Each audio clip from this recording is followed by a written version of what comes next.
ಕೂಡ ನೇರ ಸಂಪರ್ಕದಲ್ಲಿದ್ದಾರೆ.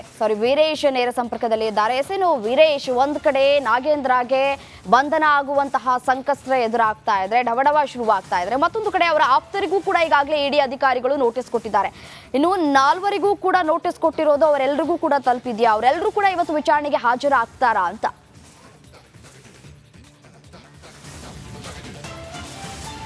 ಖಂಡಿತ ರಮ್ಯ, ಯಾಕಂದರೆ ನಾಗೇಂದ್ರ ಅವರ ಮನೆಯಲ್ಲಿ ಇಡಿ ಶೋಧ ನಡೀತಿದೆ. ಸತತ 24 ಗಂಟೆಯಲ್ಲಿ ಇನ್ನೂ ಶೋಧ ಕಾರ್ಯ ಮುಂದುವರೆದಿದೆ. ಕೆಲವೊಂದು ದಾಖಲೆಗಳನ್ನು ಇಡಿ ಅಧಿಕಾರಿಗಳು ಪರಿಶೀಲನೆ ಮಾಡ್ತಿದ್ದಾರೆ.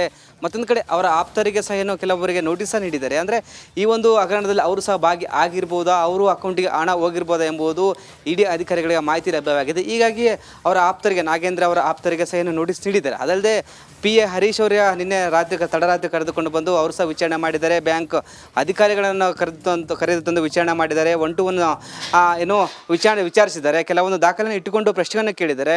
ಇನ್ನು ನಾಗೇಂದ್ರ ಅವರು ಸಮರ್ಪಕ ಉತ್ತರ ನೀಡಿಲ್ಲ ಎಂಬ ಕಾರಣಕ್ಕೆ ವಿಚಾರಣೆ ಇನ್ನೂ ಮುಂದುವರೆದಿದೆ. ಅದಲ್ಲದೆ ಇವತ್ತು ಬಂಧನ ಆಗ್ಬೋದು ಎಂಬುದು ಅನುಮಾನ ಮೂಡಿದೆ. ಯಾಕಂದರೆ ಹಲವು ದಾಖಲೆಗಳಿಗೆ ನಾಗೇಂದ್ರ ಅವರು ಕೆಲವೊಂದು ಉತ್ತರ ನೀಡ್ತಿಲ್ಲ, ಕೆಲವೊಂದು ಪ್ರಶ್ನೆಗಳಿಗೆ ಅವರು ಯಾವುದೇ ಪ್ರತಿಕ್ರಿಯೆ ನೀಡ್ತಿಲ್ಲ. ಹೀಗಾಗಿ ಅವರು ಇವತ್ತು ಬಂಧನ ಆಗ್ಬೋದು. ಇನ್ನೂ ಸಂಜೆವರೆಗೂ ಇವತ್ತು ವಿಚಾರಣೆ ನಡೆಯುತ್ತೆ ನಾಗೇಂದ್ರ ಮನೆಯಲ್ಲಿ. ಯಾಕಂದರೆ ಕೆಲವೊಬ್ಬರು ಅಧಿಕಾರಿಗಳು ಸಹ ಬ್ಯಾಂಕ್ ಅಧಿಕಾರಿಗಳನ್ನು ಕರೆತರಬಹುದು ಮತ್ತು ಅವರ ಆಪ್ತ PA ಅವರನ್ನು ಹರೀಶ್ ಅವರನ್ನು ಮತ್ತೆ ಕರೆತಂದು ವಿಚಾರಣೆ ನಡೆಸ್ಬೋದು ಮತ್ತು ಅವರು ಸಂಬಂಧಪಟ್ಟ ಯಾರು ಇಲಾಖೆ ಅಧಿಕಾರಿಗಳು ಮತ್ತು ಅವರ ಸಂಬಂಧಿಕರನ್ನ ಕರೆತಂದು ವಿಚಾರಣೆ ನಡೆಸ್ಬೋದು ಎಂಬುದು ಇದನ್ನು ಹೇಳಲಾಗ್ತದೆ. ಹೀಗಾಗಿ ವಿಚಾರಣೆ ಇನ್ನೂ ಮುಂದುವರೆದಿದೆ. ಇನ್ನೂ ಇಡಿ ಅಧಿಕಾರಿಗಳು ನಿನ್ನೆ ಬೆಳಗ್ಗೆ 7 ಗಂಟೆಗೆ ಬಂದಿದ್ದಾರೆ. ಇನ್ನೂ ವಿಚಾರಣೆ ನಡೆದಿದೆ. ಒಟ್ಟು 24 ಗಂಟೆ ಆಯಿತು. ಇನ್ನು ಯಾಕಂದರೆ ಕೆಲವು ದಾಖಲೆಗಳು ಮಿಸ್ ಆಗಿದ್ದಾವೆ, ಎಲ್ಲೂ ಮಿಸ್ ಆಗಿದೆ. ಮತ್ತೊಂದು ಕಡೆ ಕೆಲವು ಪ್ರಶ್ನೆಗಳಿಗೆ ಉತ್ತರ ನೀಡುತ್ತಿದೆ. ಅದಲ್ಲದೆ ಈ ಒಂದು ಹಣ ಎಲ್ಲಿ ವರ್ಗಾವಣೆ ಆಗಿದೆ, ಬೇರೆ ರಾಜ್ಯಗಳಲ್ಲಿ ಹಣ ವರ್ಗಾವಣೆ ಆಗಿದೆ ಅಂತ ಹೇಳಲಾಗ್ತದೆ. ಕೆಲವೊಂದು ಗೋಲ್ಡ್ ಕನ್ವರ್ಟ್ ಆಗಿದೆ, ಈ ಒಂದು ಹಣ ಹೇಳಲಾಗ್ತದೆ. ಅದಲ್ಲದೆ ಕೆಲವು ಅಕೌಂಟಿಗೆ ಹಣ ವರ್ಗಾವಣೆ ಆಗಿದೆ ಅಂತ ಹೇಳಲಾಗ್ತದೆ. ಹೀಗಾಗಿ ಪ್ರತಿಯೊಂದು ಮಾಹಿತಿಯನ್ನು ಇಡಿ ಅಧಿಕಾರಿಗಳು ಕಲೆ ಹಾಕ್ತಿದ್ದಾರೆ. ರಮ್ಯಾ, ರೈಟ್, ಧನ್ಯವಾದ ತಮ್ಮೆಲ್ಲ ಮಾಹಿತಿಗಾಗಿ. ವೀರೇಶ್, ಧನ್ಯವಾದ. ಅಜಯ್, ತಮ್ಮೆಲ್ಲ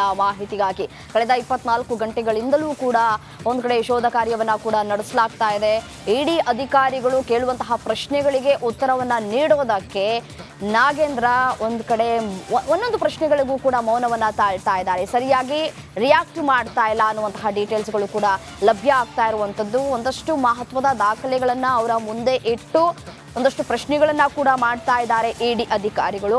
ಮತ್ತೊಂದು ಕಡೆ ದದ್ದಲ್ಗೂ ಕೂಡ ಒಂದು ಕಡೆ ನಿಮ್ಮ ಗಮನಕ್ಕೆ ಬರದೇನೆ ಇಷ್ಟೆಲ್ಲ ಹಗರಣ ಆಯ್ತಾ ಅನ್ನುವಂತಹ ಪ್ರಶ್ನೆಗಳನ್ನು ಕೂಡ ಮಾಡಲಾಗ್ತಾ ಇರುವಂಥದ್ದು. ಅದೇ ರೀತಿಯಾಗಿ ದದ್ದಲ್ PA ಒಂದು ಕಡೆ ಪಂಪಣ್ಣ ಕಾಣೆಯಾಗಿದ್ದಾರೆ, ಎಸ್ಕೇಪ್ ಆಗಿದ್ದಾರೆ. ಅವರು ಸಿಕ್ಕಿದ್ರೆ ಇನ್ನೊಂದಷ್ಟು ಈ ಒಂದು ಕೇಸ್ಗೆ ಮಹತ್ವ ಸಿಗುವಂತಹ ಎಲ್ಲ ಸಾಧ್ಯತೆಗಳು ಕೂಡ ಇರುವಂಥದ್ದು. ಕಾದು ನೋಡಬೇಕು ಏನಾಗುತ್ತೆ. ನಾಗೇಂದ್ರ ಅವರಿಗೆ ಒಂದು ಕಡೆ ಬಂಧನದ ಭೀತಿ ಕಾಡ್ತಾ ಇದೆ, ಮತ್ತೊಂದು ಕಡೆ ದದ್ದಲ್ಗೂ ಕೂಡ ಢವಢವ ಶುರುವಾಗಿರುವಂಥದ್ದು, ಮತ್ತೊಂದು ಕಡೆ ಕಾಂಗ್ರೆಸ್ನಲ್ಲೂ ಕೂಡ ತಳಮಳ ಕೂಡ ಶುರುವಾಗ್ತಾ ಇರುವಂಥದ್ದು.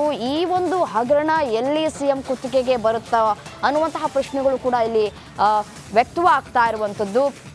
ಇನ್ನು ಹರೀಶ್ ಕೊಟ್ಟಿರುವಂತಹ ಹೇಳಿಕೆ ಕೂಡ ಸಾಕಷ್ಟು ಮಹತ್ವವನ್ನು ಕೂಡ ಪಡೆದುಕೊಳ್ಳುತ್ತೆ ಈ ಒಂದು ಕೇಸ್ನಲ್ಲಿ.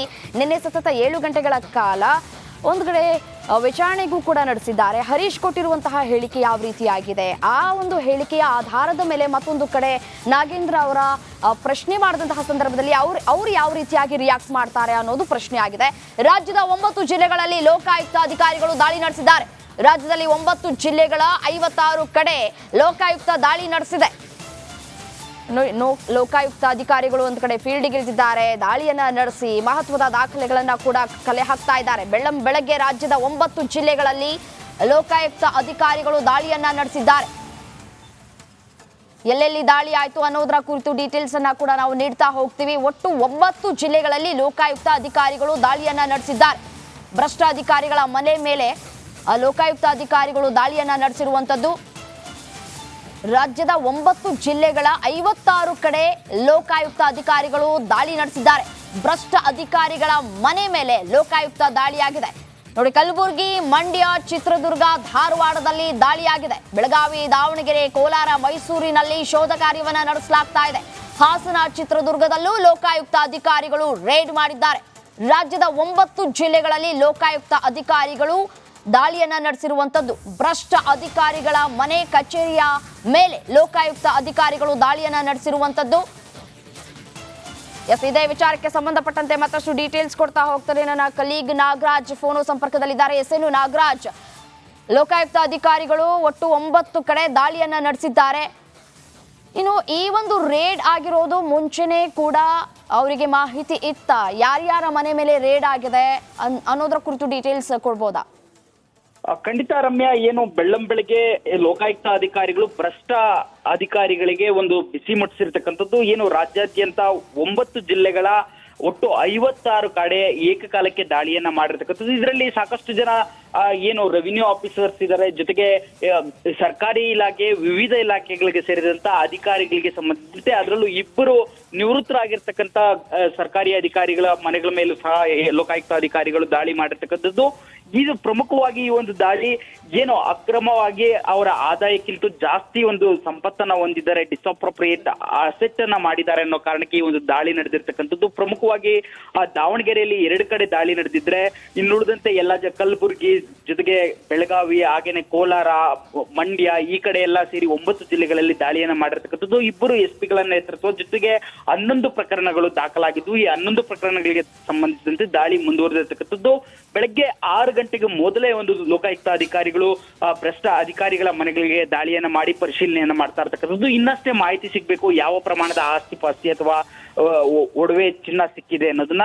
ಸದ್ಯಕ್ಕೆ ಎಲ್ಲಾ ಕಡೆಯೂ ಸಹ ಆಯಾ DYSP ಗಳ ನೇತೃತ್ವದಲ್ಲಿ ದಾಳಿ ಮುಂದುವರೆದಿರ್ತಕ್ಕಂಥದ್ದು. ರಮ್ಯಾ, ರೈಟ್, ಧನ್ಯವಾದ ತಮ್ಮ ಮಾಹಿತಿಗಾಗಿ ನಾಗರಾಜ್. ಭ್ರಷ್ಟ ಅಧಿಕಾರಿಗಳ ಮನೆ ಮೇಲೆ ರೇಡ್ ಅನ್ನ ಮಾಡಿದ್ದಾರೆ ಲೋಕಾಯುಕ್ತ ಅಧಿಕಾರಿಗಳು. ಕಲಬುರಗಿ, ಮಂಡ್ಯ, ಚಿತ್ರದುರ್ಗ, ಧಾರವಾಡದಲ್ಲಿ ಅಧಿಕಾರಿಗಳ ಮನೆ ಮೇಲೆ, ಕಚೇರಿಯ ಮೇಲೆ ದಾಳಿಯನ್ನ ನಡೆಸಿದ್ದಾರೆ.